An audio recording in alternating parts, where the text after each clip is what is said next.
Salut viewer! Aujourd'hui vidéo sur la construction d'un timelapse.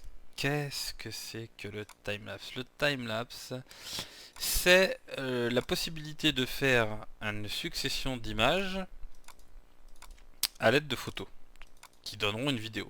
Donc en gros, je vous montre. J'ai pris en photo le ciel. Si j'avance image par image, le ciel défile. Vous voyez? Avec les petits oiseaux, tout ça. Donc là, je le fais avec la molette de la souris. Si j'enchaîne ces images assez rapidement, elles vont créer une vidéo. C'est le principe du dessin animé. Donc là, si je mets une image dans ma timeline, voilà, la photo prend beaucoup trop de place, puisque si je me mets en lecture, pardon, on voit que ça dure à peu près 5 secondes. C'est normal, donc je l'enlève.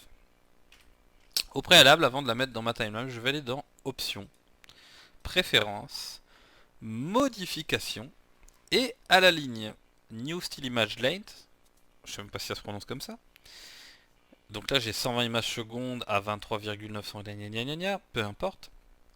Ce qui m'intéresse c'est d'avoir, ça c'est le temps que va rester affiché l'image sur la timeline. Donc là elle est à 5 secondes, ce qui explique que la mienne était grosse.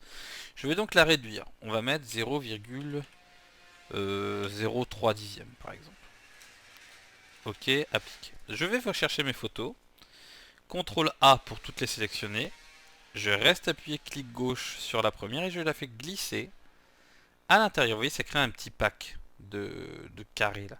S'il apparaît pas tout de suite, vous restez surtout appuyé à gauche le temps qu'il apparaisse. Dès qu'il est apparu, vous le collez complètement à gauche et vous lâchez. Ça vous donne une espèce de carré opaque comme ça. Vous sélectionnez l'intégralité de ce pack. Voilà.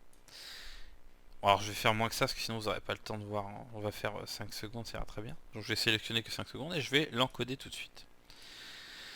Donc timelapse pardon. Voilà, hop, tac, ok. Donc là ça encode et on s'aperçoit que l'image est en mouvement. Hein. Il y a une succession des photos, tout se passe à peu près comme prévu. Et on va voir si ça a marché.